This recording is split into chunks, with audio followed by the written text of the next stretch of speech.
床上，人影交叠，床榻摇曳，此起彼伏的声响阵阵传出。就在二人忘我之际，忽然间，一盘子热气腾腾的豆腐从天而降，十分精准，而且力道十足地拍在了男人的屁股上。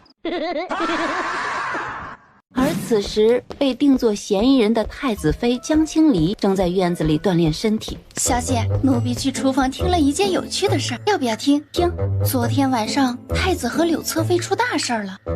什么大事？据说不知道哪个替天行道的好人从房顶扔了块豆腐，柳侧妃被吓坏了。人家其实说的是挨千刀的。不对吧？吓坏的不是太子吗？厨房的人是这么说的，今早还请了御医呢。哦，原来狗太子爱面子呀，嘿嘿，看热闹去。江青离端着一碗实在喝不下的八宝粥。太子妃，您又来了。殿下还健在吗？我来给他送终。他好像听到了送终俩字儿，又忽然看到了江青离手里端的碗，他应该是听错了。怎么了？难道殿下死了？没有，殿下在房间里，好好的。太子妃怎么会这么问呢？太惊悚了。没死就好，还能喝粥。我去看看他。太子妃，殿下已经用完早膳了，要不你改天再来？我都已经来了，怎么也得跟殿下说句话不是？好吧，您请。江青离直接推开苏云的房门。太子哥哥，离儿来给你。苏云本身看见他就烦，更别说他丑人多作怪了。滚回你的院子，别让本宫再看见你，本宫看见你就恶心。他搞不懂，胖成这样咋有脸出门见人的？好的，我这就滚。抬腿下了台阶，一溜烟就跑没影了。太子妃这一身肥肉，跑起来竟然还挺快。小姐这次回来的格外快，奴婢就说她不会喝咱们的参粥吧，您还不信？唉，他虽然没喝我的粥，但是太子哥哥和我说话了呢。太子和您说什么了？他说滚回你的院子，别让我再看见你，看见你就恶心。就说这个？是啊，他以前只说一个字滚，现在说这么多了，是不是有进步？是啊，确实有进步，让太子殿下对您的讨厌程度更进一步。小姐自从3个月前被太子殿下一掌拍飞，差点摔死，醒过来之后就像变了个人，不再为太子不理他而生气，反而天天主动去惹殿下生气。难道是真的想把太子殿下气死，好继承他的太子府？太子简直受够了，将军府怎么调教出来这么个蠢货？殿下，柳侧妃来了，让她回去，本宫烦着呢。柳絮却仗着平日里太子对她的宠爱，根本不听剑影的劝告，直接进了房间。滚出去！殿下，您吓到旭儿了。柳絮柔弱无骨的身躯倒在苏云的怀里，苏云闭了闭眼，把柳絮扶到一边。本宫心情不好，回你自己的院子。殿下，旭儿想陪着你，那样殿下就不用烦闷了。听话，回去吧，好好待着，本宫改日去看你。好吧。殿下，旭儿可以回家看看我娘吗？可以。谢谢殿下，旭儿爱你。柳絮对苏云千恩万谢，高高兴兴地出了太子府，回娘家了。青离院，小姐，柳侧妃又回娘家了。太子这几天不能伺候她，肯定又去跟奸夫私会去了。咱们要不要告诉太子？才不呢，让他们搞，就让太子戴绿帽子，绿死他才好呢。人哪有被绿死的？说出来气死他不行吗？他现在年轻气盛，不会气死的。得找个他最虚弱的时候，告诉他最爱的女人其实一直都在骗他，给他最致命的一击，他就 BBQ 了。然后他就可以顺理成章地继承太子府所有的财产。原主是将军府嫡女，小时候也是聪明伶俐，跟着爹爹习武，身体嘎嘎棒。忽然有一年食欲大增，身体也开始发胖。他现在的灵魂是现代打工人，每天最轻松的时候就是晚上躺在被窝里看书，正看到江青离被狗男人一掌拍飞出去摔死，就骂了狗男人一通，然后睡觉了。这一觉就睡到了这个胖胖的倒霉蛋身上。随月备车。咱也回娘家去看看去，好久没回家了。小姐需要跟殿下说一声吗？不需要，他要是生气才好呢，距离 BBQ 更进一步。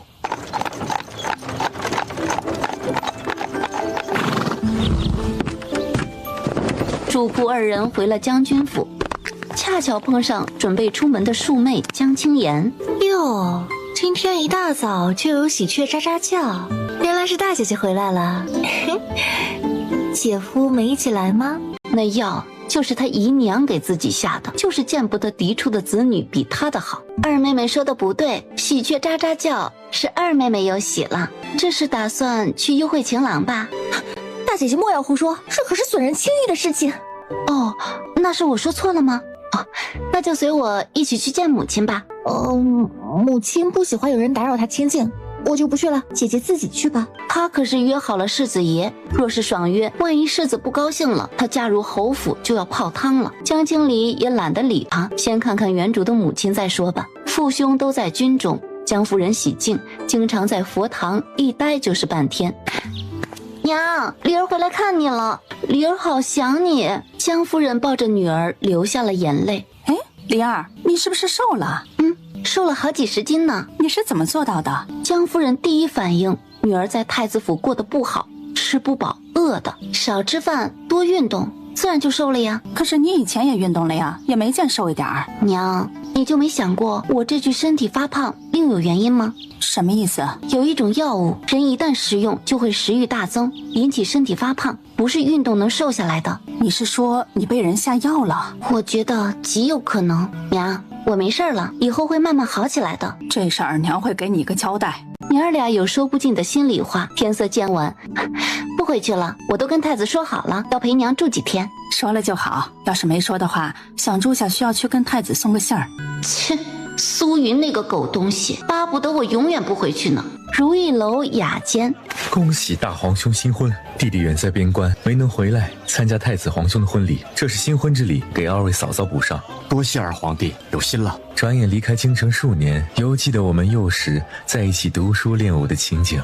哎，还有青离妹妹，她还好吧？她挺好的，能吃能睡，心宽体盘。大皇兄，虽说后院的女人要雨露均沾，但是大皇兄与青离可是青梅竹马的交情，多照应一下也是应该的。二皇帝，要不是本宫知道你今日才回京，我都要以为你被江青离收买了呢。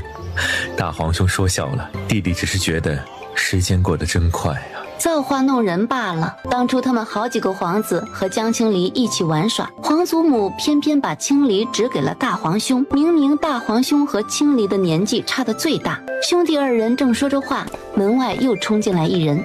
大皇兄，二皇兄，你们果然在这里啊，让我好找。小五，你怎么也回来了？这话说的，我为什么不能回来？这里是我家。怎么这么巧，与你二皇兄一起回来的？嘿，这是心有灵犀一点通，是吧，二皇兄？小五最近又疯去哪里了？我去的地方可多了，听说大皇兄大婚了。大皇兄，你是不是把喜酒给我们补上呀？好，酒随便喝，菜随便点。今日不能算，今天是接风的，改日去太子府，让嫂嫂亲自下厨伺候我们才行。好，我走的时候，青离妹妹胖乎乎的，她还那么胖吗？你去看看就知道了。你的青离妹妹胖得很可爱。苏林和江青离一样大，小时候他俩关系最好。胖胖的好呀，媳妇要娶胖胖的，饺子要吃烫烫的。苏云一听烫烫的，屁股又开始疼了。柳絮回了娘家，都是美其名曰看望母亲，其实他与他哥哥柳落有见不得人的勾当。柳落从小被柳丞相养在府中，柳家五子是把他当成亲儿子来养的。旭儿，好久不见，是不是有了太子就把我给忘了？怎么会呢？旭儿忘了谁，也不会忘了你呀。苏云到现在都不知道他的茶水被做了手脚，还觉得对不起柳絮，让他婚前失贞。好旭儿，这身子越来越诱人了。不知我们那愚蠢的太子殿下可否已经陷入旭儿的温柔乡里了？那当然，太子对旭儿言听计从，在我的挑拨下，他都对太子妃动手了呢。是吗？果然是个蠢货。继续努力，旭儿很快就能成为太子妃了。哥哥日后还得靠你提拔呢。二人纠缠了许久，柳絮整个人化成了一滩春水。柳絮在娘家住了3天，回到太子府，自然用学来的功夫和苏林深入探讨了一番。因为柳絮的声音太大，侍卫们都觉得尴尬，自觉地避远了一些。江青离正愁找不到机会捣乱，一个自制的炮弹扔到了房顶，轰隆一声。等到侍卫赶过来救人时，发现苏云光溜溜的被压在了房梁底下，这下可不止丢脸了。该死的，养你们是干什么的？这么多人守卫，竟然让贼人钻了空子！侍卫们齐齐跪在地上，每人去领20板子，若是再守卫不力，杖毙！柳絮被他压在身子底下，没有受伤，可惜查来查去，还是没查到底是谁干的。梨儿好几天没看见太子哥哥了，怪想念的，过来看看。呀，太子哥哥，你怎么瘦了？眼睛都佝偻了，怎么看上去像个死人？上次清理马粪那个老刘头死了，脸色就是这样子的。太子哥哥，你不会咬死了吧？江青离，你跟本宫滚出去！这个女人是要故意气死他吗？他好想一巴掌拍死她呀！哎呀，这么大声，应该一时半会儿还死不了，害我高兴的呀，有点太早了。江青离扭着水桶腰走了。哎呀娘啊，狗男人距离 BBQ 又近一步。BBQ BBQ， 赶紧 BBQ。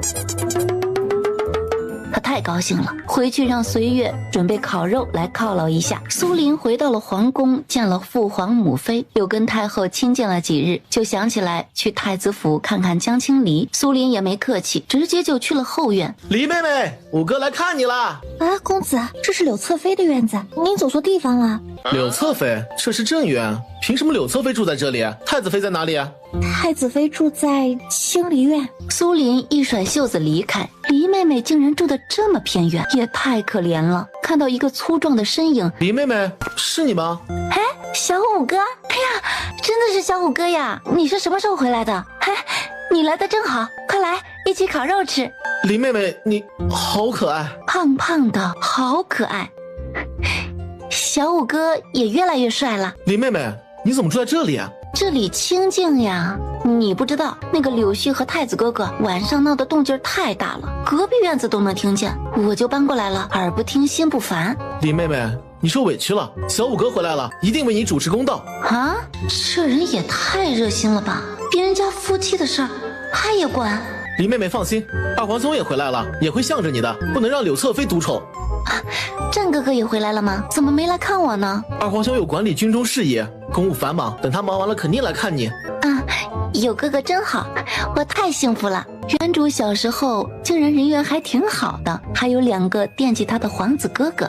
苏云听说小五来了府里，竟然没去找他，院子里静悄悄的。怎么回事？去问问人哪儿去了。剑影天天跟着太子，也不知道发生了什么事儿。负责打扫院子的仆人回禀，太子妃在上个月就搬去别的院子住了。本宫为何不知道？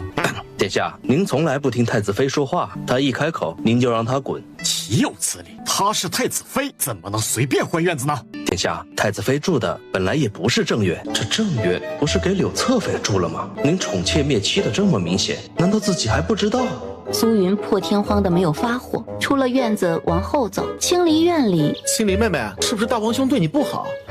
他一点都不喜欢我，不让我住正院，还偏心柳絮。柳絮仗着太子哥哥宠他，经常找我的麻烦，我都不理他了，他还凑过来骂我，太过分了！他一个侧妃竟然这么不懂规矩。可不是嘛，他说我胖，还说我丑，我胖我丑，碍着他什么事儿了？又没妨碍他吃饭，也没妨碍他和太子哥哥睡觉。小五哥，你说他是不是没事找事儿？就是没事找事儿，太过分了，简直就是找揍。对呀，所以我就要揍他。哪知道太子哥哥来了，也不问青红皂白，就偏心柳絮，还打我。大皇兄还打你？太子哥哥一掌就把我拍飞了，飞出去老远老远，然后啪叽掉到地上，摔得可疼了，直接就把我摔嗝屁了。李妹妹，你受委屈了，小五哥回来晚了。还有更过分的呢，把我摔嗝屁了，他都没理我，抱着柳侧妃就走了，也不给我找大夫。我昏迷了3天才醒过来，这期间也没过来看看我。李妹妹，这些事情父皇知道吗？皇祖母知道吗？难道就没有人管大皇兄吗？任由他宠妾灭妻？他们不知道，我没告诉他们，我怕他们生气。李妹妹，你真是太善良了，是大皇兄太过分了，小五哥一定为你讨回公道。谢谢小五哥，小五哥对我最好了。听到了二人的对话，犹豫了一会儿，转身离开了。李妹妹，这是小五哥送给你的礼物。谢谢小五哥，你就是我亲哥。李妹妹放心，哥哥回来了，定不会让你再受欺负。你要干什么？让大皇兄把镇院还给你，给你太子妃的殊荣。哎，别呀，我不需要。小五哥，你别害我。你要是把太子哥哥宠妾灭妻的事情闹得人尽皆知，那太子哥哥会更加讨厌我的。可是你，我挺好的，你看看我，你看看我，我像不好的样子吗？李妹妹，你真的不委屈吗？不委屈，以后小五哥经常来看我，我就挺高兴了。好，改天小五哥带你出去玩，大皇兄不理你，咱也不理他。随月眼神古怪的看着这俩幼稚鬼，怎么感觉五皇子要撬太子的墙角呢？回了自己房间的苏云又一晚上没睡好，他自己反省了对江青离的态度，貌似确实太过分了。柳絮又提出回去看看他的母亲，苏云自然不会拒绝。江青离听说后，绿死他，绿死他，绿死他！小姐无时无刻不希望太子殿下归西呀，可是人哪有绿死的呀？你不说我根本不知道呀。苏战终于忙完手上的公务，想要来看看江青离，找了苏小五一起。苏林带着苏战直接去了清离院。青离妹妹，我们来看你了。江青离正无聊呢，嗖的一下就窜出来了，让二人都吃惊不小。小五哥、战哥哥，你们可来了，我都盼了一天了。今天早上就有喜鹊喳喳叫，我就知道你们今天会来。黎妹妹小嘴巴越来越甜了。战哥哥，你怎么才来呀？我都想死你了。小五哥说你回来了，我就天天盼你来。本王有公务在身，不像小五那么清闲，这不是忙完就来看你了吗？战哥哥，几年不见，你长得越来越帅了，比太子哥哥好看多了。苏战和苏云是异母同胞的兄弟，黎妹妹也越来越可爱了。战哥哥，我的礼物呢？那小五哥都送我礼物了。你们的礼物，我回来那天就给了大皇兄了，他难道没给你吗？啊，你给他干什么呀？给了他，不就等于给了柳絮了吗？大皇兄当真如此过分？黎妹妹放心，战哥哥会给你补上，再送你一份好的。好吧，那就便宜了柳絮了。随月给两位皇子上了茶。黎妹妹，告诉战哥哥，你过得好不好？我挺好的呀，你看看我这身肉肉，是不是吃的挺好的？小五跟我说，你受了很多委屈。都已经过去了，我现在呀是眼不见心不烦，吃得好，睡得饱，日子过得自在着呢。随月，去厨房看看有肉没有，若是有就准备一下，给两个哥哥烤肉吃。苏小五也是这么想的，没好意思说，于是丫鬟准备肉。苏云听说两个弟弟来了，又没通知自己，就去找江青离了。他等了半天，于是起身来到了清离院，敲了半天。随月，去看看是谁来了。哦。从门缝里瞧了瞧，然后又跑回来告诉江青离是太子来了，把所有的生肉熟肉都收进了盘子，所有人面面相觑，一块儿都没留。小姐这是又憋着劲儿惹太子生气呢。随月恭敬的行礼，并且请他们进去。哎呀，太子哥哥怎么来了？你来的也太不巧了，我们刚刚把肉吃光，一块儿也没有了。真好，集体吃肉，故意不带他。江青离，你还指望本宫喜欢你，简直就是做梦。本宫就是喜欢猪狗，也不会喜欢你。太子哥哥，你这喜好就不要说出来了，传出去挺丢人的。你们也很好，在本宫的太子府里与太子妃把酒言欢，吃着本宫的，喝着本宫的，还在背后讲着本宫的坏话，哼，真是本宫的好弟弟呀！大皇兄，你也别把话说这么难听，事在人为。青离嫁过来，你来看过她吗？关心过她过得好不好吗？你从来都不来，她昏迷了好几天，你都不露面，谁知道你今日会来呢？太阳打西边出来了吧？苏小五，这是我们夫妻之间的事情，你少管。大皇兄，青离是我们的妹妹，就算你是不喜欢她，也不能宠妾灭妻吧？本宫何时宠妾灭妻了？殿下果然宠妾灭妻还不自知啊！你让一个侧室住正院还如珠似宝，这就是宠妾。你对黎妹妹动手就是灭妻，你自己做的事情都摆着呢，还不承认自己宠妾灭妻？本宫苏云很不服气，却也无法反驳。黎妹妹心地善良，你打她都没有去跟皇祖母告状，还唯恐你宠妾灭妻的事情传出去，让世人嘲笑你。你倒好，冷落黎妹妹，还纵容侧妃欺负她。小五哥，不要说了，你没看到太子哥哥脸色不对劲吗？他好像得了不治之症，快要死了。他的脸色跟死了那个刘老头。闭嘴！江青离，你是在找死！这个死女人，不给我肉吃就罢了，还天天咒我死，我怎么就跟老刘头一样了？大皇兄，你过分了！二皇帝，你也要管闲事吗？青离是你的妻子，不是仇人，你要杀她吗？他说话故意气我，你们听不出来吗？有因才有果，大皇兄自己做了什么，自然回报的是什么。好，很好，你们都很好。江青离，本宫就看看他们能护你到几时。苏云憋了一肚子气，甩袖离开了清离院。战哥哥，他是要杀我的意思吗？他不敢。二皇兄，大皇兄是什么意思啊？他还想打青离是不是？剑锋，你留下保护太子妃。是，属下遵命。青离不用害怕，剑锋武功很高的，大皇兄若是动手打你，就让剑锋保护你。谢谢战哥哥，你对我太好了，你就是我亲哥哥。这不才消停了2天，他又扭着水桶腰来到了苏云的院子。江青离，你还敢来？战哥哥说他把送我的礼物给你了，你还给我。他是祝贺本宫成婚的，与你有什么关系？我就知道你都给了柳絮。哼，战哥哥说了，另外送我一件更好的，我喜欢什么他就送我什么，不让太子生点气，岂不是白来了吗？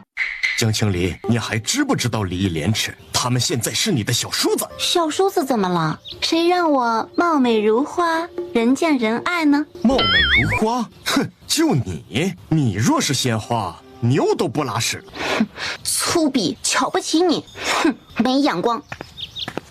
苏云从来没和江青离说过这么多话。江夫人让人送信到太子府，她已经为江青离讨了公道，是张姨娘给江青离下的毒。而江青言通过自己的不懈努力，终于成功的爬上了永安侯世子的床。她跪在江夫人面前，让她不要把这事说出去，就算要说，也等到她嫁到侯府再说。江青言，你确定世子会娶你？世子亲口答应的，不会有假。他的婚事他自己说了算，况且你还是庶女的身份，侯爷夫妇会答应娶你？唉，你还真是跟你娘一样的蠢。母亲，这个怎么办呢？您帮我想想办法。你跟他关系发展到何种情况了？我已经是世子的人了。还真是你娘调教出来的好女儿，爬男人的床倒是顺溜。母亲，我要怎么办啊？你自甘堕落，我也帮不了你，就看世子对你有几分诚心了。你要有思想准备，很有可能是个妾室。他自己把路给走死了，怨不得任何人。江青离听说了这个结果，又高兴的在院子里跳摇摆舞。太子府房子塌了的事情，但还是不知被谁传了出去。苏黎听说了，却跑过来问江青离：“林妹妹，听说大皇兄睡觉的时候房子塌了，是真的假的？”“是真的，你没发现太子哥哥这几天那脸色就像死人吗？”“房子怎么会塌了呢？”“因为他们2个太能折腾了呗。”2个人折腾。林妹妹，我带你去酒楼吃东西吧。好啊，我都好久没上街了。林妹妹胖胖的很可爱，大皇兄没有眼光，看不到你的好。林妹妹明明比那个柳絮漂亮多了。我也觉得我比她漂亮。小五哥眼光真好。黎妹妹真好劝，说什么她都信。江青离现在出门有2个随从了，一个随月，一个剑锋。二皇兄对林妹妹真好，剑锋可是皇家侍卫队里最厉害的。明明这么多喜欢自己的皇子，太后怎么就给他选了苏云那个狗东西？随月，你去账房支1000两银子，就说我要用。林妹妹，我请你，不用你花钱。不行，必须我来花。不用的，一起吃饭哪有让女孩子花钱的？不许和我抢，我就要花太子府的银子，不花白不花。2人还没争执完，随月回来了，没有太子的命令，账房不给钱。你笨啊，你就说太子已经答应了。小姐，拿银子需要太子的手印。剑锋，你去要太子手印，若是他不给，你就告诉他，明日满京城都会知道他宠妾灭妻，虐待太子妃。苏云看到剑锋还真的跟在江青离的身边了。太子妃要银子干什么？逛街。那也不需要1000两吧？太子殿下若是不给，明日全京城都会知道太子宠妾灭妻，虐待太子妃。二皇帝就是让你留在太子府跟本宫作对的吗？太子殿下到底给不给太子妃银子？让江青离亲自来，要不然1两也没有。剑锋回去如实禀报，奶奶的，真好意思不给呀！狗男人，你等着，等我掌握了财政大权，我饿不死你！我不敢去，我怕他打我。太子妃，手下可以保护你。算了吧，今天就花小五哥的钱吧。苏林对大皇兄的印象是一落千丈，不行，他得让皇祖母知道。苏云等了半天也没等到江青离，让剑影去看看。结果剑影回来说太子妃和五皇子逛街去了。可恶的江青离，就不能来服个软吗？一行人一边走一边吃。小五哥，你放心，等我掌管了太子府，我天天请大家吃烤肉。好。你说怎么样才能让太子哥哥把太子府内务交给我呢？林妹妹放心，这事交给小五哥给你办。去找皇祖母告状，再去找父皇告状，他就不信没有人为黎妹妹撑腰。玩了一天的江青离刚刚回到清离院，剑影来告诉他，太子殿下生气了，让太子妃禁足。为什么呢？太子妃，要不你去跟殿下说几句软话，道个歉，或许……道什么歉？我欠他什么了？他1两银子没给我，应该来道歉的不应该是他吗？你回去告诉他，让他拿着银子来跟我道歉，要不然我这辈子都不会原谅他。什么东西？剑影也好为难，这俩人都不太好哄。绿毛龟，真是的，柳絮怎么还不绿死他？柳絮却是满面红光的从娘家归来。殿下，您的身体怎么样了？太医怎么说？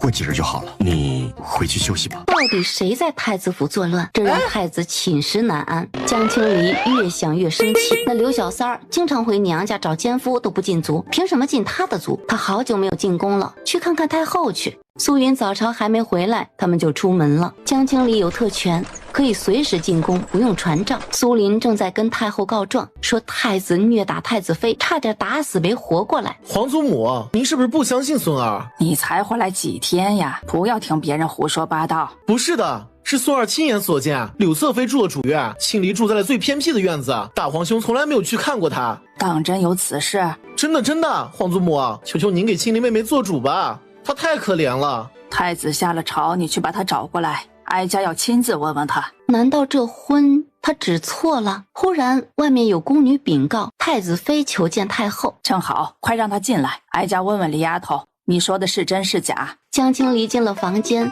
发现苏林也在这里。皇祖母，离儿好想你。李丫头，快过来，快过来，让皇祖母看看，瘦了不少呢，比以前好看多了。皇祖母，离儿给您做的糕点，您尝尝。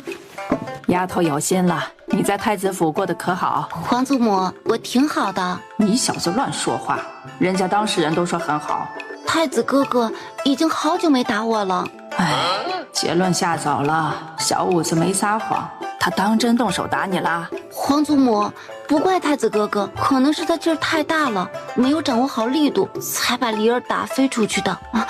还好，只昏迷了3天就醒过来了。好善良的孩子，被人打晕了还要找理由原谅。他除了打你，还对你做了什么？什么也没做呀。太子哥哥很少出现在我面前，通常都是我去看他，他就让我滚回去而已。这个混账，他平日里可有送给你礼物？从来没有，我从来没有花过他1两银子。岂有此理！这个混账东西！李丫头放心，皇祖母一定给你撑腰。不用了，皇祖母，要是让太子哥哥知道了，我在背后说这些，会更加讨厌我的。别怕，哀家有办法治他。皇祖母，您要怎么治他呀？李丫头，要想控制一个男人，首先要控制住他的钱财，那样他就会乖乖听你的。皇祖母，太子哥哥要是不愿意怎么办？他不敢不愿意，有皇祖母给你做主。皇祖母威武！嘿嘿，狗男人，臭小三，你们的好日子到头了。苏云来到慈安宫，看到江青离的时候，就知道这个女人来告状了，自己都让她禁足了，竟然敢出来！太子哥哥，我没有跟皇祖母说你的坏话，我没有，我真的没有。太后惊呆了，这丫头被一个眼神吓成这样。李妹妹好可怜，苏云也惊呆了。江青离，你又在搞什么？本宫不是进了你的族吗？谁让你出来的？你这个混账东西，你自己宠妾灭妻，凭什么进李丫头的族？你想气死哀家吗？要是让大将军知道他的宝贝女儿在太子府受了这么大的委屈，会有你的好日子过？皇祖母，你放心，弟弟什么都不知道，我在太子府过得很好。这个死胖子真能装啊！你这个混账东西，哀家还管不了你了吗？你在哀家面前还敢这个态度？小五，哀家的拐杖呢？皇祖母，这里呢，给您。大皇兄，你太过分了，连皇祖母的面子都不给。你闭嘴，这里有你什么事儿？滚！苏云被江青离气得失了理智，太后真的用拐杖抡他了，打了好几下。你知不知错？皇祖母，你不要听这个女人的一面之词。闭嘴！哀家问你，你的主院是不是给侧妃住了？是。好啊，一国太子真重规矩啊，嫡庶都不分了。孙儿只是想补偿旭儿。补偿？你欠他什么需要用正妻的院子来补偿？就算是你欠他的，凭什么要牺牲李丫头的面子来补偿他？你还为了一个侧室对李丫头动手，还差点把人打死。我不是故意的，只是一时冲动。一时冲动？那好，事后可有跟李丫头道歉？皇祖母，不用道歉的，只要太子哥哥不再打我就好了。苏云啊苏云，你把宠妾灭妻做的还真是相当到位呀！这事儿要是传出去，你会是咱们大云国宠妾灭妻的楷模呀！江青离在太后身后点了点头，还对苏云做了个鬼脸。江青离，你这个贱人，你敢阴我！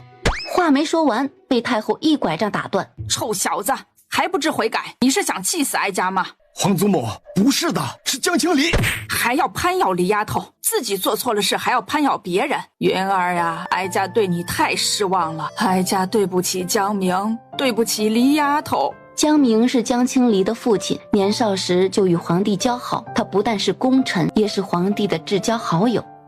皇祖母，孙儿知道错了。既然知道错了，就要补偿，拿出点诚意来，让李丫头原谅你。苏云抬眼看向江青离，原来这个女人跟皇祖母求了条件。你看李丫头干什么？看着哀家。皇祖母，我是想问问青离想要什么？你得自己拿出诚意，才能得到李丫头的原谅。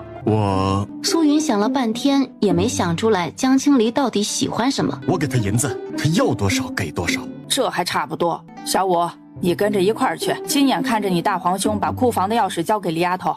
什么库房钥匙？怎么给银子只是口头说说的吗？皇祖母，我是说。不用说了，就这么定了。以后太子府后院的大小事情都交给李丫头，你的莺莺燕燕以后也归李丫头管理。要是让哀家知道你宠妾灭妻，饶不了你。好，孙儿都听皇祖母的，大不了今天之后自己施舍点美男计，让这个蠢女人再乖乖的把大权还回来。江青离满意了，临走抱着太后都要喜极而泣了。苏小五全程跟着。苏云召集了太子府的所有人，当着大家的面把太子府的管家权交给了太子妃。众人明白了，太子妃这是找到靠山了。柳絮觉得没面子，哭得梨花带雨。江青离一声令下，刘侧妃禁足1个月。为什么？因为现在太子府我说了算，就是让你搬出去，你也得乖乖的走。不过算了，我也不稀罕你那破院子，你就住着吧。柳絮被强硬禁足，苏云心疼，来找江青离。听到有人过来，睁开一只眼睛瞅了瞅，又闭上。江青离，你真是好样的，敢控制本宫的开销，你就是这么管家的吗？我这是勤俭持家，勤俭节约从太子开始，这个家我说了算。以后你吃什么穿什么都得经过我的同意。你好，本宫听你的，你不要难为柳絮。果然是真爱呀，禁足一下都心疼了。我没难为他，他吃的喝的都没变。但是你若是让我不开心，我可是会缩减他的吃穿用度的。太子应该知道怎么做。江青离，你不要太过分，皇祖母不可能永远护着你。苏云，我告诉你，以前是我傻，受你们欺负，以后我不傻了。皇祖母不会永远护着我，但是我有亲爹，还有亲哥哥，还有将军府。我父兄为了国家安定，背井离乡，远赴沙场。你在后方享受着他们带来的太平安乐，你们凭什么欺负我？凭什么？是因为他们忠心耿耿吗？你是觉得我死了他们不会管吗？一系列的灵魂拷问让苏云愣在了当场。皇祖母说的对，我要补偿柳絮为什么要践踏江青离的脸面，我这么做让他情何以堪呢？以后没有重要的事儿，不要来打扰我。江青离，你以前不是这个样子的，你明明很喜欢本宫。我从来没有喜欢过你，你别自作多情了。你撒谎！你所做的一切不就是因为本宫宠爱柳絮吗？只要你温柔点，本宫也不是不能接受你。哼，柳絮是你的真爱，好好爱着，永远爱着，别来祸害别人。希望你对他爱得死去活来，那样曝光出奸情的时候才能打击最大。你就嘴硬吧，你早晚会来求本宫。就算她是太子妃，不会被废，也需要一个孩子傍身的。发现江青离是真的不想搭理他，只能转身离开。剑锋觉得太子妃根本不需要保护，分明战斗力杠杠的，真讨厌。好好的心情被这个绿帽龟给破坏了。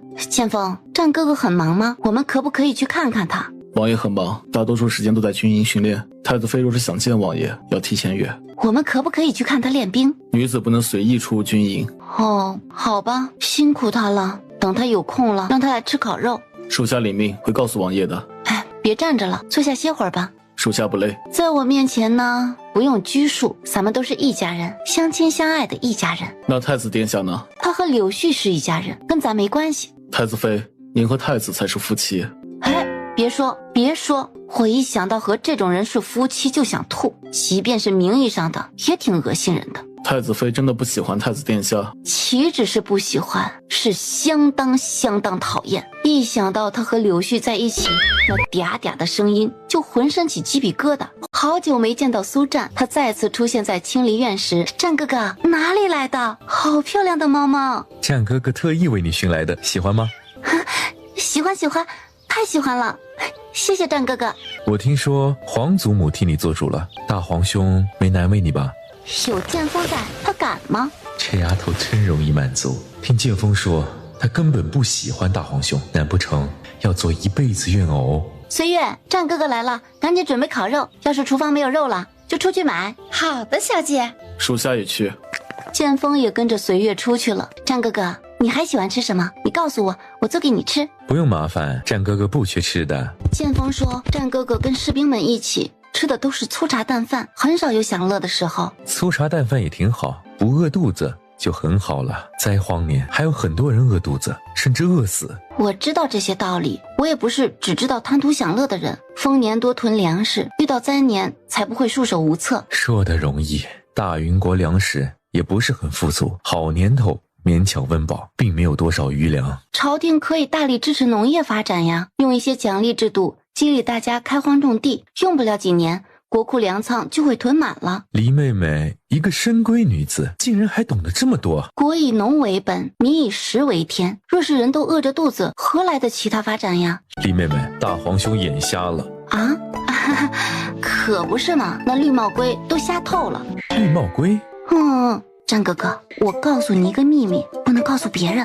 哦，好。那个柳絮背着太子哥哥有奸夫，他经常回娘家与他私会，太子哥哥还把他当宝。你就说他是不是绿帽龟？眼睛瞎得彻底，还宠得跟个眼珠子似的。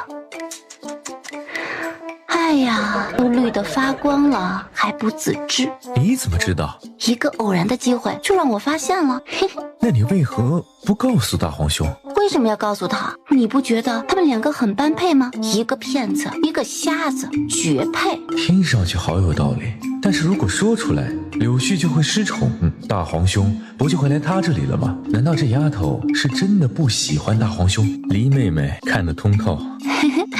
战哥哥，不要告诉他哦。苏云听说苏战又来了清离院，非常生气，吩咐门房以后不管谁来都不能放行，要先禀报他。可是门房却说，太子妃特意交代了，2个皇子过来不用禀报，他们都吃了好几次烤肉了，自己还一次都没吃到。死胖子，果然讨厌，这辈子别指望我宠幸他。柳絮被禁足1个月后，竟然发现怀孕了，而大夫说她刚刚怀孕1个月，还真是巧到家了。苏云听说后也高兴的大笑，江青离还装模作样的恭喜她。现在越高兴，等真相大白之时就越伤心。她罗列了一堆好东西，让管家给柳絮送过去。太子妃不给钥匙，他们什么都赏不了。你没说是本宫要的吗？说了，太子妃说不管是谁要都不好使，现在太子府的开销归他管。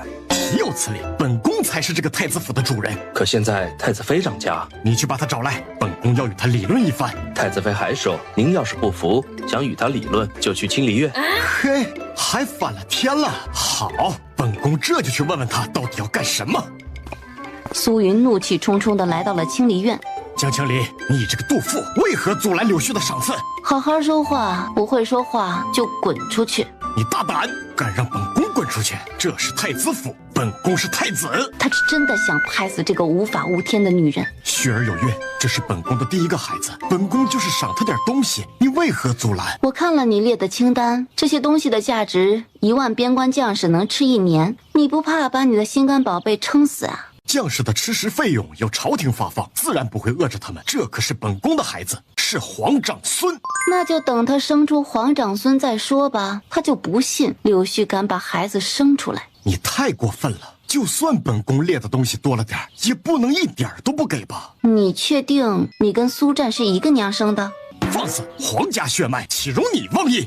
行，咱不说别人，就说柳絮吧。从他进府这1年来，你在他身上总共花费了13万8千两银子，还不算太子府库房里的宝贝首饰，平均1个月1万两。我这个正牌太子妃1两都没花过，你觉得合适吗？你现在不是掌家了吗？你想花多少，还不是你自己说了算？这话说的我爱听。太子府的钱现在我说了算，所以你可以滚了。你这是公报私仇，用词不当，我这叫欺人太甚，跟你学的。太子以前可是一直这么欺负我的，莫不是这么快就忘了？是，现在你说了算，你想给他多少就给他多少吧。你想多了，我什么都不给。你若是再惹我不开心，我就断了他的吃穿用度，让他体会一下军中将士们的生活水平。苏云双拳紧握，最后什么也没说，离开了清离院。江青离说的话点醒了他，如此奢靡，怎么对得起将士们保家卫国的粗茶淡饭？柳絮在房中幻想着太子答应他的礼物，结果等了半天也没等来。江青离悠哉悠哉地走过来。江青离，你来干什么？你猜猜我会干什么？你听说我有了身孕，嫉妒了吧？哼，我嫉妒你，怀个杂种还怀出功劳来了。也就是苏云眼盲心瞎，被你这么个破稀玩意儿耍得团团转。你在胡说什么？不用害怕，只要你不作妖，我不会告诉他的。你是什么意思？你进了太子府，一共花了13万8千两银子，把他们吐出来，我帮你保守秘密。你和你的情郎可以继续交往，想生几个就生几个。我不明白，你到底要干什么？我说的这么清楚了，你有什么不明白的？我要的是银子，只要银子到位，我可以为你们的通奸之路保驾护航。不能逼急了，先把他花太子府的钱要回来。你不要胡说八道，没有证据的事情，太子殿下是不会相信你的。你确定要跟我杠上？要不要把柳洛找来跟苏云对峙一番？哼，对了，还有酒楼的掌柜，还有相府的丫鬟仆人，还有……不要说了，看来他什么都知道，而且还很清楚。我没有那么多银子，给我3天时间准备。OK， 我等妹妹的好消息。柳絮一屁股坐在地上，眼前发黑，晕了过去。第二天，太子让人给柳絮送了一些首饰。3日后，13万8千两银票1两不少的到了江青离手上，又从太子府的账上直接划走了28万2千两，以他个人的名义全部捐给了军营。苏震吃惊的看着整整一匣子银票，青离，这是哪里来的？我自己的，放心吧，不是偷的，只是敲诈勒索了点而已。40多万两不是小数，商量大皇兄了吗？现在的太子府我说了算，不用商量他那个败家玩意儿，钱都给了刘小三了，我又要回来了。要回来？他害怕我把他的秘密说出去，就全部吐出来了。青离果然聪明。说着吧，国家兴亡，匹夫有责嘛，不能委屈了边关的兄弟们。江大将军教育有方，青离心怀大义，本王替将士们谢谢你。不用客气，天生我材必有用，千金散尽还复来。我今日才真正体会这句诗的真正意义。苏战是从心眼里佩服江青离的。江青离刚刚回府，还没有到清离院，就被苏云堵在路上。江青离，你取走那么多银子干什么？我干什么需要向你汇报？你这个丑八怪，你到底在折腾什么？皇祖母让你管家，不是让你败家的。你说你把钱花哪儿去了？你一年给柳絮花了近14万两银子，我一个正妻花他2倍，28万两，不过分吧？苏云竟然无言以对。再说了，现在我管家，我说了算，你以后不要随意出现在我面前恶心我。说完了，带着随月剑锋扬长而去。死胖子，臭八怪，竟然说自己恶心他。江青林哪里有旭儿可爱，转头去了柳絮的芳菲院。结果柳絮也不似之前热情，心不在焉地应付着他。剑锋察觉到了青离院周围有不少高手。太子妃，有人暗中盯着我们，肯定是绿帽龟怀疑我了。没关系，他们有证据，让他们盯着去吧。本宫是一国太子，就吃这些东西。回太子殿下，这是太子妃安排的，说让您体会一下军营的生活。若是您不吃这些的话，就只能饿着了。想让本宫饿着？笑话！本宫出去吃。太子妃还说，若是发现殿下有私库，一律没收。他还说什么了？太子妃还说，她在太子府水深火热的过了1年多，终于翻身做主人了。不踩死几个狗眼看人低的东西，就不叫江青离。该死的丑八怪，分明骂的就是他。今天早上，这太子妃发卖了6个狗眼看人低的奴仆，现在太子府所有的丫鬟仆人都对太子妃唯命是从，都听他的，凭什么都听他的？本宫是太子，这是太子府。因为太子妃给大家涨了月银。苏云又气饱了，馒头咸菜也省下了。送饭的丫鬟端着苏云不吃的馒头白粥去了清离院。太子妃，奴婢把太子殿下气得没吃饭。好，赏，继续努力。谢太子妃。丫鬟拿了10两银子，乐颠颠的回去了。到了晚上，苏云的晚膳连馒头都没有了，只有粥。那个死胖子又是怎么说的？殿下，死胖子是谁啊？江青离，你家的好太子妃，他又说什么了？怎么就给1碗粥了？太子妃说这是养生之道，想要长寿就要早上做皇子，中午做大臣，晚上做乞丐。什么意思？意思就是早上吃的要好，中午吃的要饱，晚上吃的要少。本宫中午都没吃呢，晚上就给1碗粥。可是殿下中午为什么不吃呢？没有人不让您吃啊。滚出去！本宫晚上也不吃了，就如了江青离的愿，饿死拉倒。丫鬟回去禀报时，把江青离乐得拍大腿。他是不是气得脸色铁青，眼珠子瞪得溜圆？是的，殿下很生气。好，继续努力，争取把他气死。要气死啊！我是想让太子来跟您服软呢。服软是过程，气死他才是最终目的。永安侯府来将军府提亲，因为江青言怀了世子的孩子，给的身份是贵妾，江青言都要哭晕了。江青离听母亲说了，也匆匆回来看热闹。江青言跪在地上，哭得好不伤心。二妹妹，你姨娘死了！众人都吃惊地看向她。臣妇见过太子妃。江青离摆摆手，你姨娘死了，你不守着她哭，搁这里干啥呢？姐姐，你娘还活着。哦，还活着呀？那你哭什么？我不想做妾。不做就不做呗，哭什么？我还以为你娘死了呢。可我……他要是有选择，还能哭吗？闭嘴，丢人现眼的玩意儿，在一个外人面前哭得就像死了亲娘似的，让人笑话。夫人，你也看到了，我二妹妹不想做妾，要不就让她做世子夫人吧。太子妃说笑了，江二小姐不过是将军府的庶女，况且她已经婚前失贞，侯府许以贵妾之礼，臣妇亲自来商量，也算是给了二小姐体面。可是方如舟已经答应了让二妹妹做夫人了呀，这是要言而无信吗？男人床资之间的话怎可当真？他那个蠢儿子肯定被这个贱人给迷惑了才许诺的，夫人怎知他那话是在床上说的？太子妃，咱们就不要计较这事儿了，反正我们已经商量好了，就让江二小姐做贵妾。你跟谁商量好了？我怎么不知道？和母亲商量的吗？我跟侯爷商量的。侯府和将军府两家的亲事，你跟你老头子商量了就行了，这是没把我将军府放在眼里呀。将军府你们都不放在眼里，那么二妹妹进了侯府，不知你们打算让她活几天呀？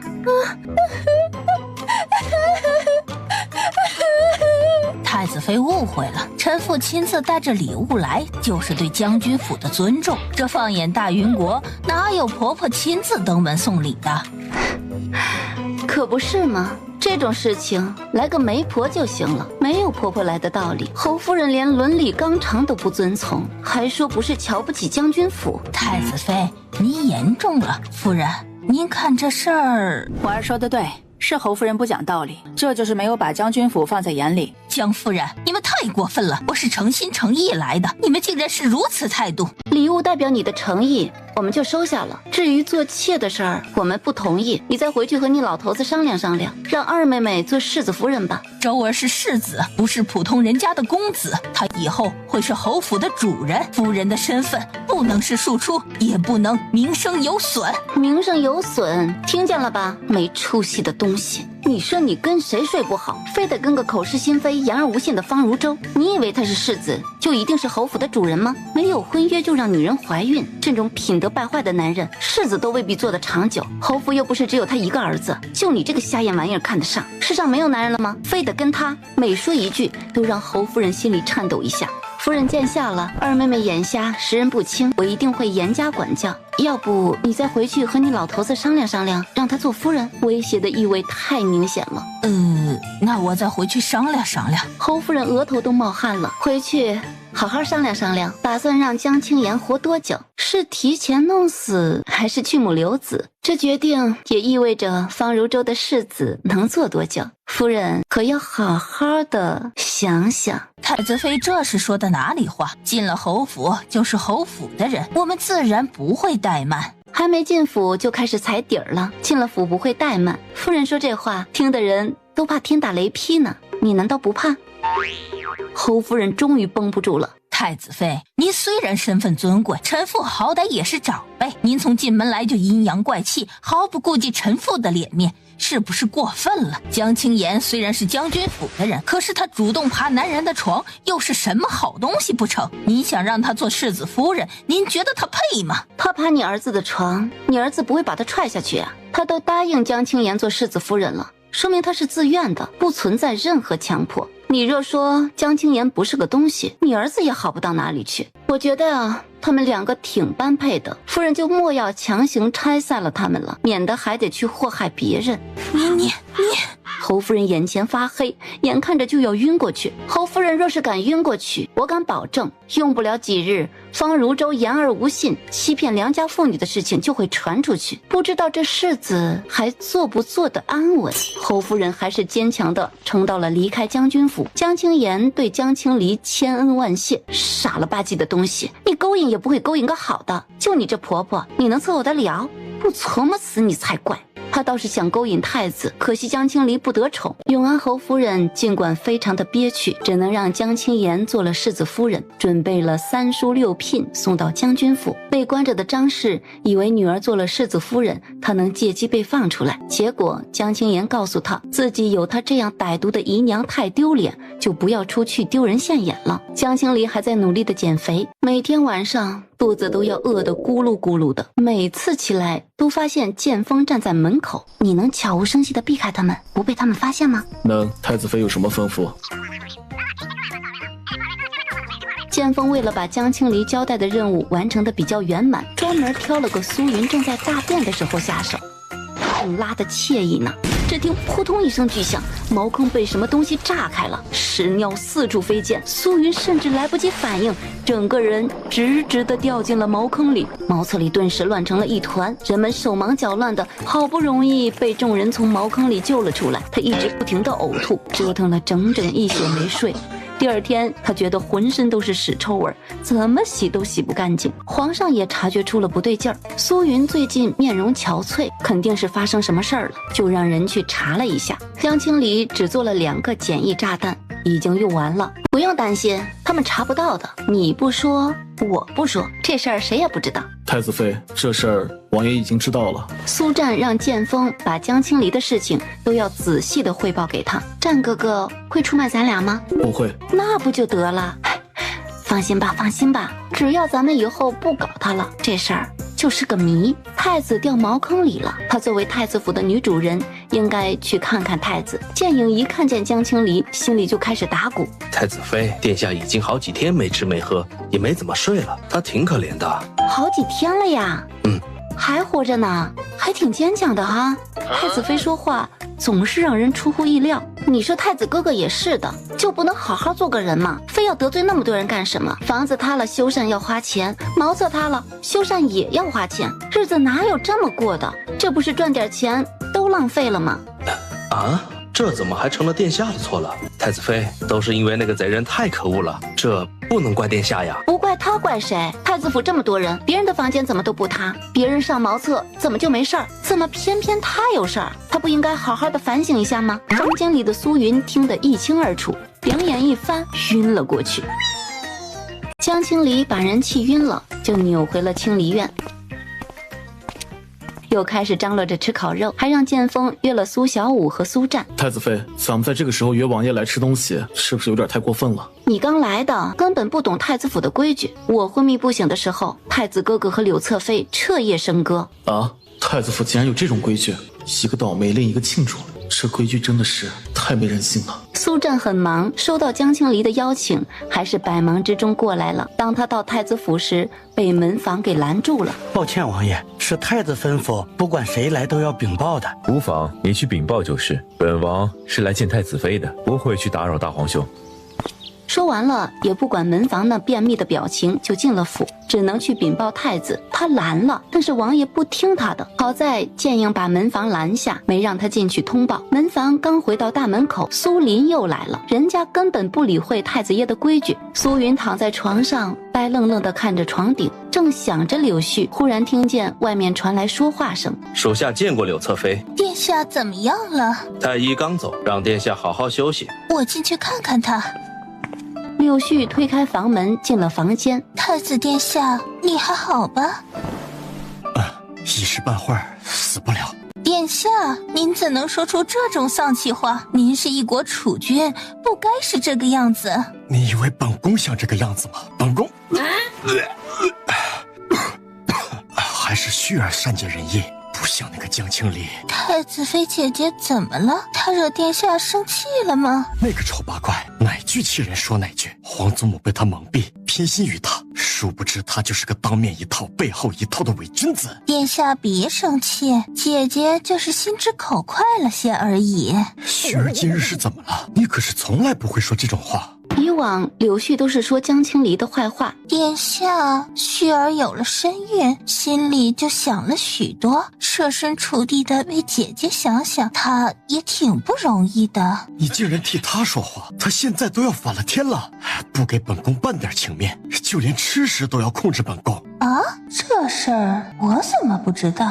她最近没有苛待你吧？没有，姐姐对我挺好的，一切都跟以前一样。那就好，看来她只是妒恨本宫，你以后不要招惹她，她现在不是以前那么好欺负了。旭儿过来的时候，看见五皇子又去了后院，应该是去找姐姐了吧？你说什么？小五又来了？他们两个沆瀣一气，指不定又出什么鬼点子来整本宫。苏云挣扎着想起来，又重重地摔回了床上。殿下，旭儿是不是又说错话了？无事，你先回去吧，让剑影进来。剑影领命，他好为难呀。五皇子会听他的吗？来到清离院，发现战王爷也在。江青离看见剑影来了，竟然热情地招呼他吃肉。属下谢谢太子妃，属下就不吃了，可以带点回去给殿下吃吗？他都好几天没有吃东西了。好的好的，多带些回去，你们两个一块吃。狗男人，好几天没吃东西了，空着肚子吃烤肉，撑死你才好呢。剑影受宠若惊，端着装肉的盘子，感觉自己像在做梦。殿下，太子妃听说您好几天没有好好吃东西了，让属下带了烤肉回来，您尝尝。他让你带回来的？苏云表示不信，那个女人恨不得气死他。啊，是的，还特意多带的，让属下也尝尝。他还说什么了？他还说让你多吃点，早点好起来，太子府不能没有您。他会说这种话？本宫才不信。殿下，其实太子妃人挺好的，只是您不喜欢她，才觉得她哪里都不好。行，本宫就看在你的面子上，不与他计较。拿筷子去。他也饿了。闻着肉味儿也想吃，二人就把一大盘子肉吃了个精光。这一顿终于吃饱了，竟然没吃吐。结果躺下不大一会儿，就觉得胃里堵得难受。剑影听见动静进来查看，见太子这么难受，只能又让人去找大夫。本宫让你把五皇子赶走，他走了吗？唉，殿下还是想起这事儿了，还以为过去了呢。属下去的时候，战王爷也在。太子妃对属下那么热情，就没好意思说。也就是说，今日的烤肉是为他们两个做的？殿下好意思问，他都不好意思回答。苏云身体恢复了之后，上朝的第一件事情，父皇，二皇帝年纪已经不小了，趁着他现在留在京城，该给他娶王妃了。太子说得对，这事儿得让你母后好好操办。皇子选妃不只要身份尊贵，还要德心兼备，需要好好斟酌。是苏林最先知道的消息，就跑去告诉了苏战。父皇曾经答应过我，妻子让我自己选，怎么忽然让母后张罗此事了？是大皇兄在早朝上提议的，父皇就答应了。你不知道，那些大臣一听你要选妃，都跟打了鸡血似的，巴不得他们家闺女被你选上。看来大皇兄是故意的。什么意思啊？不是，以后尽量少去见青离。他父皇母后根本不知道大皇兄和江青离过的是什么日子，若是让他们知道，就不会乱点鸳鸯谱了。皇后忙着张罗宫宴，宴请京中的适龄贵女，而江青离已经大度的给苏云弄回来了2个美妾，人是花楼里买回去的，而且生得妩媚妖娆，都是按照柳絮的样貌挑的。如今他的把柄被江青离握在手里，也不敢多说话，只能眼睁睁地看着苏云与那2个小妾同房。江青离还以为苏云能拒绝一下呢，切，还以为他对柳絮多么深情呢，也不怕柳絮吃醋小产。果然啊，男人都是大猪蹄子。柳絮忐忑了这么久，也终于找到打掉孩子的理由了。江青离安排在芳妃院的人，第一时间就来禀报了，柳侧妃已经服用了打胎药。太好了，正愁找不到理由讹他的钱呢，真是困了就有人送枕头。柳絮是打算悄悄地打掉腹中的孩子，到时候太医也查不出来流产的原因。结果孩子刚刚打掉，江青离就来了。太子妃，你怎么又来了？这话说的，我又来了。我来了很多次吗？姐姐有什么吩咐？唉，苏云是个不靠谱的，有了新欢就忘了旧爱。我作为当家主母，来看看太子府的子嗣。谢谢姐姐关心，我很好。来都来了，给他把脉，竟然连大夫都带了，岂不是就会发现他是喝了堕胎药流产的？太子妃，柳絮知错，还请您放过我吧。把脉，我要结果。柳絮不敢反抗，大夫把完了脉，禀报江青离，柳侧妃已经服用了堕胎药而导致流产。柳絮，我跟你说什么来着？别作妖，你这是想干什么？太子妃明知故问。你说我要是把你故意打掉孩子的事情告诉苏云，他会怎么想？你会吗？你说呢？说吧，这次要多少？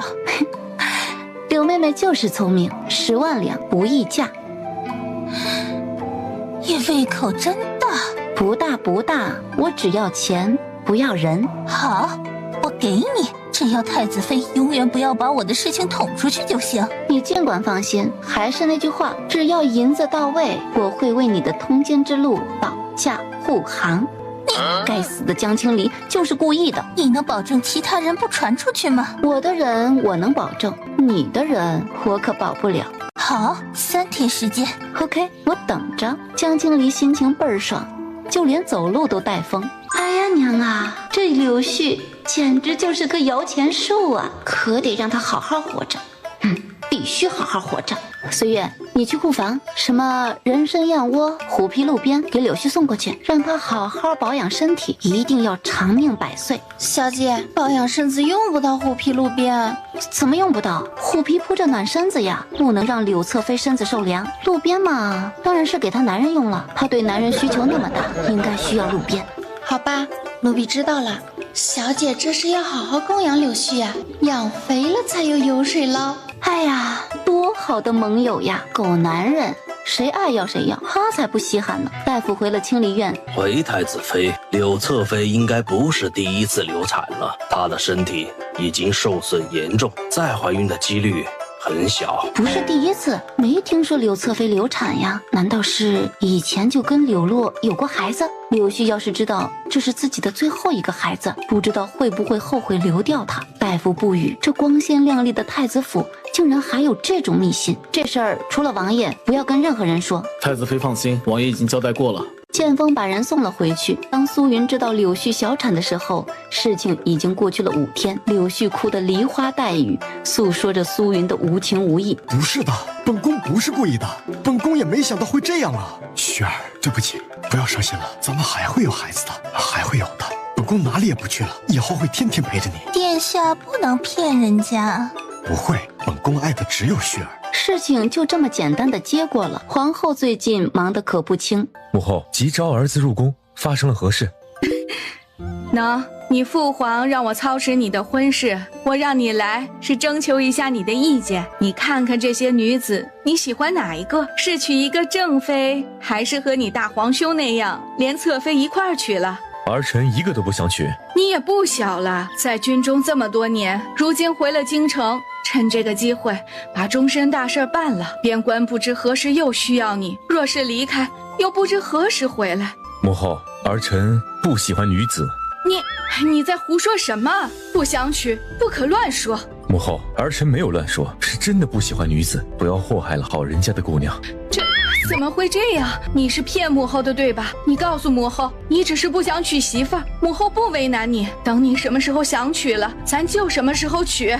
母后说什么就是什么吧，儿臣不想娶，一个也不想娶。母后不用难过，还有几个皇帝呢，给他们安排上就是了。您不想让儿子不喜欢女子的事情传出去，就说儿臣已经有心上人了。湛儿，母后不逼你，你也不能真的不娶媳妇儿呀。皇后还是不信自己玉树临风、英俊潇洒的儿子会不正常。或许以后会改变的。苏湛接触时间最长的女子就是江青离，其他女子都不了解，她可不想娶回来过青离和大皇兄那样的日子。苏云牵着柳絮的手，江青离懒得搭理这对傻逼，迅速的自己上了车，吩咐车夫赶紧走。太子妃，太子和柳侧妃还没来呢，他们会另外安排马车，咱们先走。是。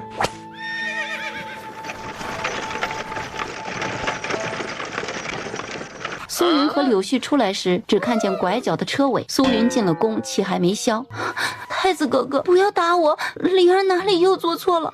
你告诉我，我改。这是什么情况？所有人都吃惊不小。太子平时还殴打太子妃。江青离，你是故意的，本宫。被反应过来的柳絮一把拉住。殿下，冷静，冷静，这么多人看着呢。要打也是回家藏着打。哎呀，吓死我了！幸亏我跑得快。江青离这个丑八怪，死胖子，回去有他好看。皇后来的时候，已经有人禀报了刚才发生的事情。众人行了礼，才发现苏湛没来。小五，不是让你去把你二皇兄找来吗？人呢？回母后，二皇兄说他讨厌胭脂味，不想参加这种场合。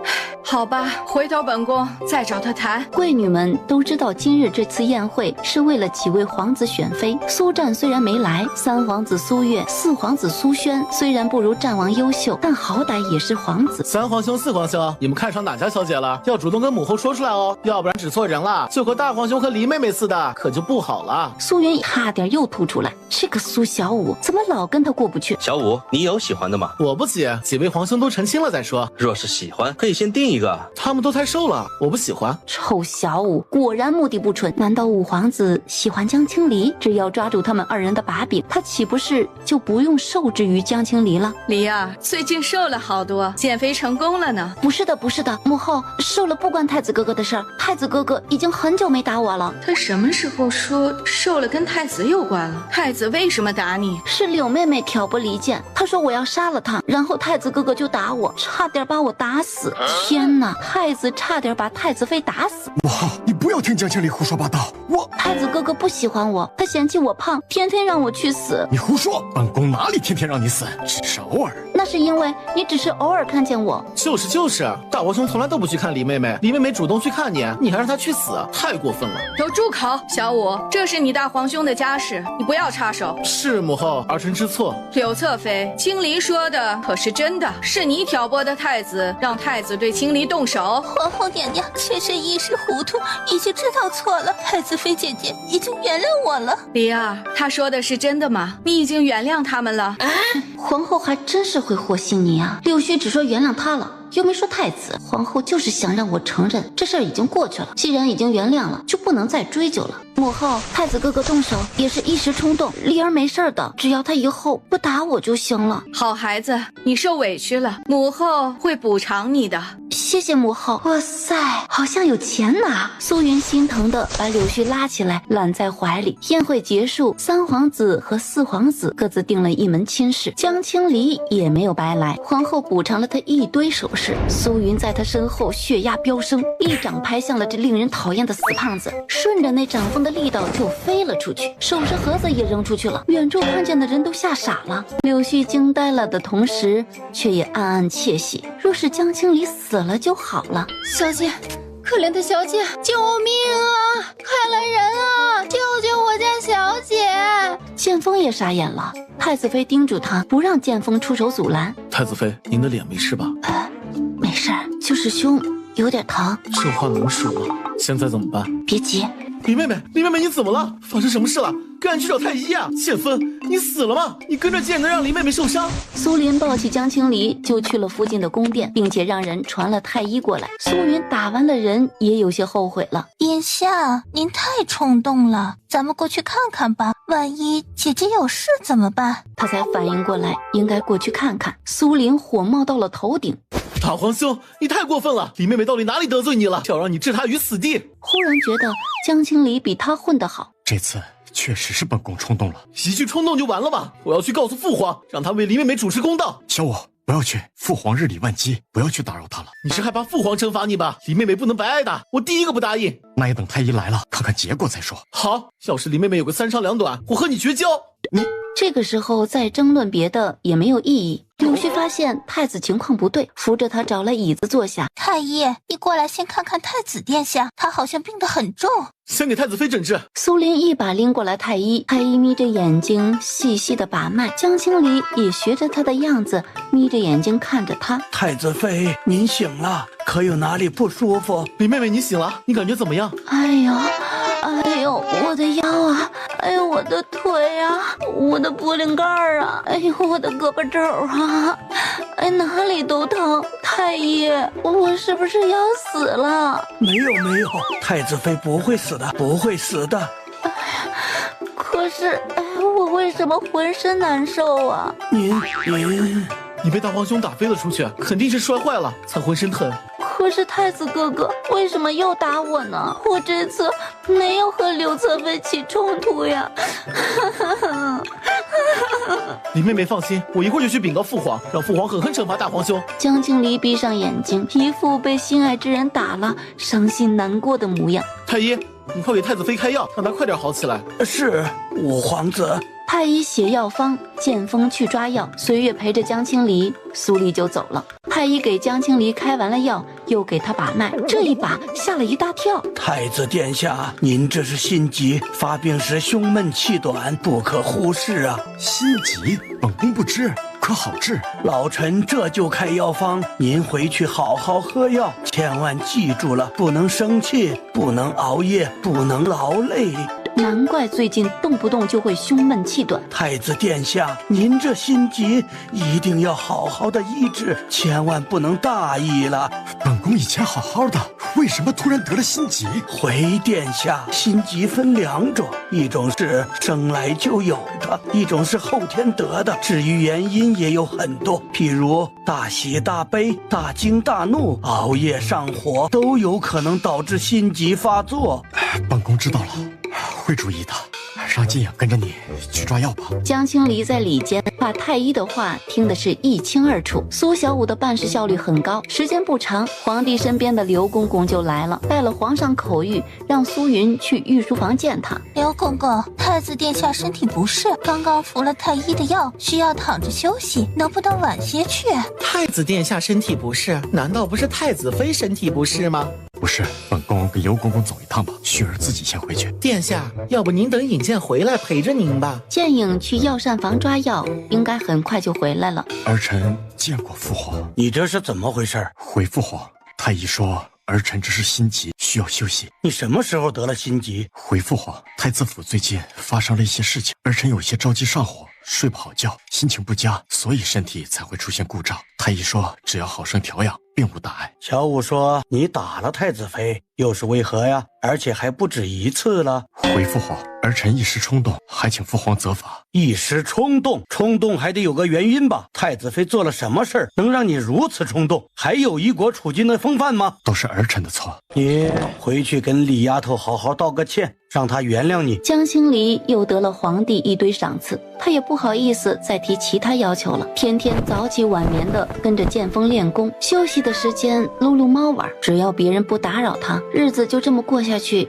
也不错。3个女人一台戏，苏云的小妾和柳絮发生了冲突，哭哭啼啼的来找江青离告状。他自己动手打你，你就偷着乐吧。我还是他怂恿太子动手打的呢，不也白打了吗？哎呀，回去吧，惹不起就躲着点儿。你看看我这不就躲到这儿来了吗？可是太子妃，太子府不是您在掌家吗？我只管钱，凡是跟钱有关的事儿归我管，其他的不管。奴婢打扰太子妃了，奴婢告退。这种事情你得去找太子，太子会帮你的啊！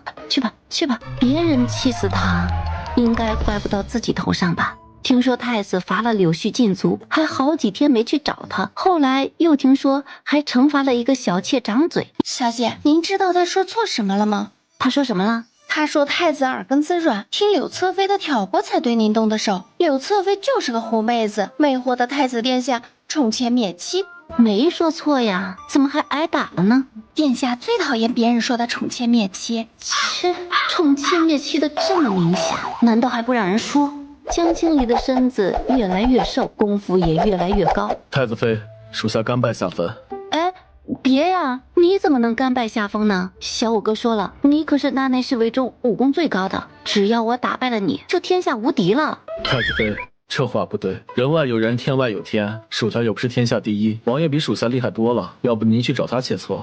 哎，战哥哥太忙了，我怕耽误他的正事儿。王爷每天也有习武的时间，要不咱们就那个时间去。哎，行啊，明天开始安排上。苏战再见到江青离是时隔1个月，这丫头又瘦了好多，越来越好看了。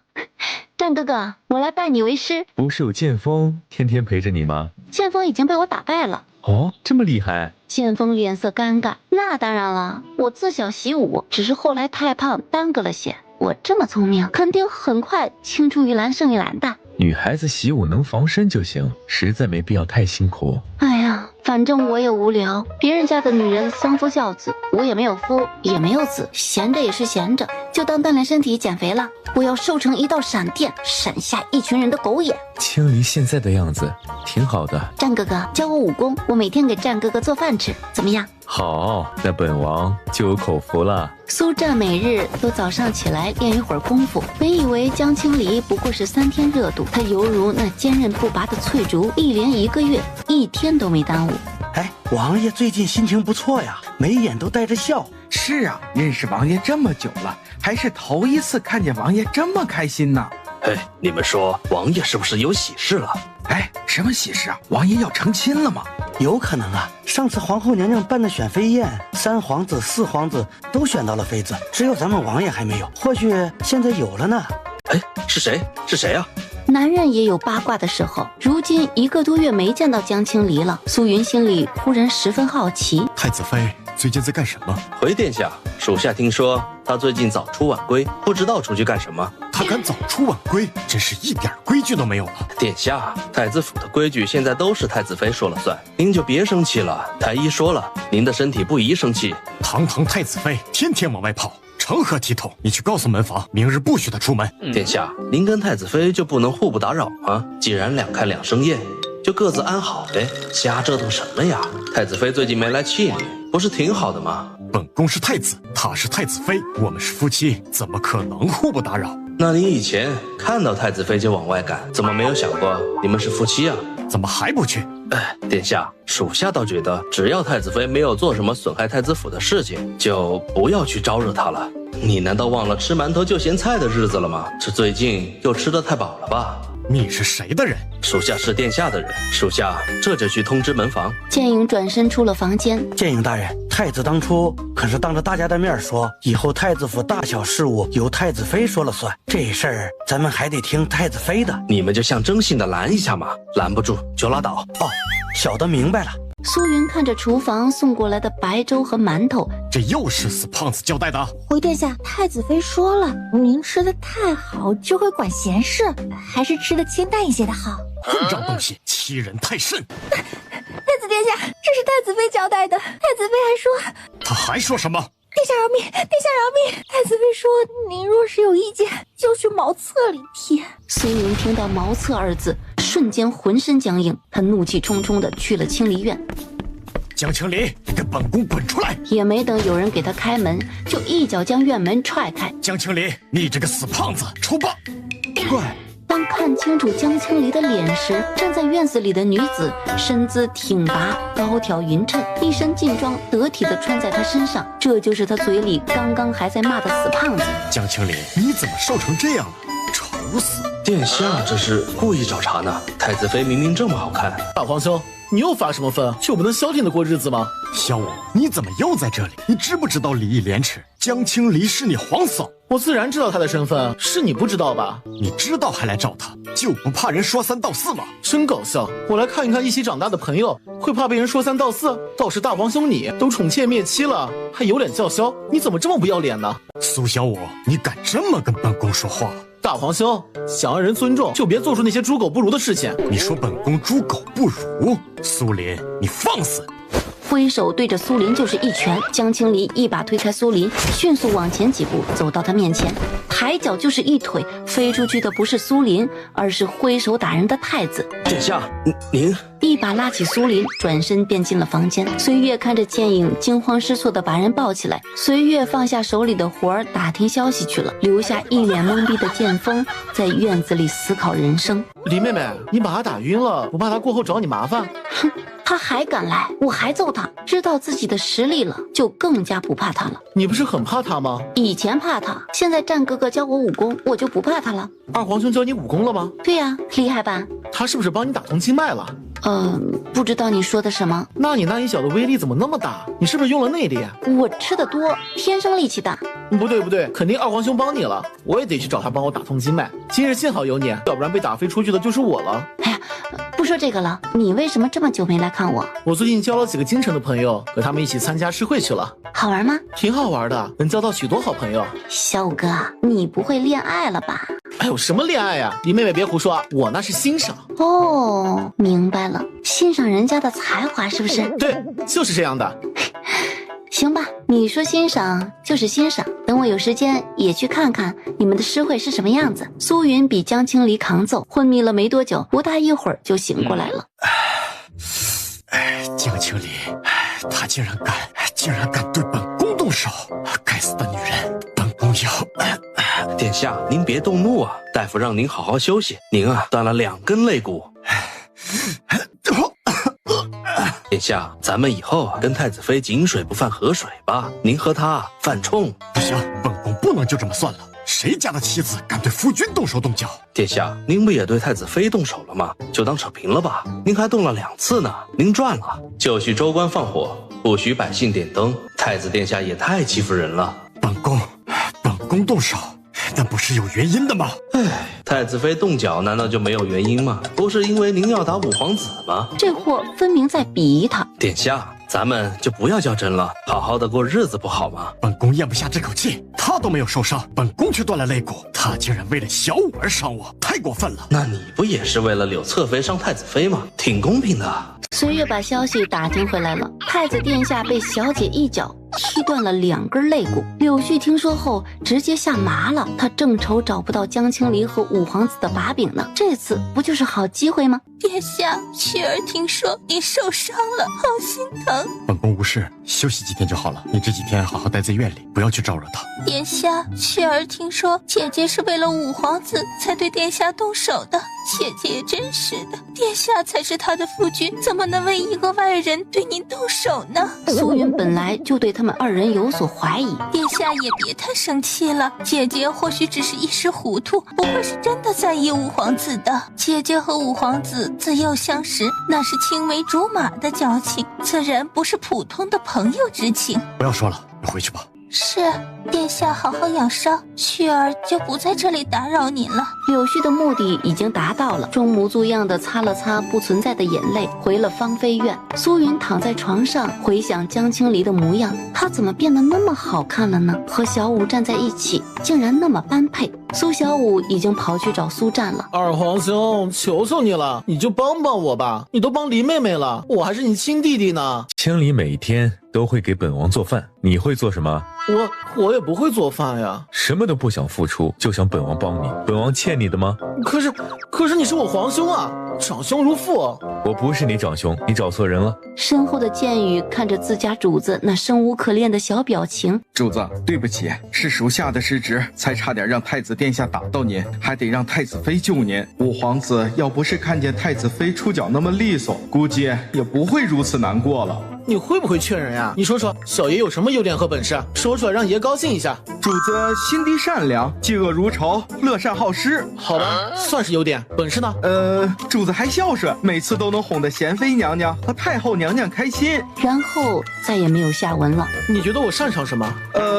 主子擅长游山玩水，主子还擅长品尝美食，主子还擅长。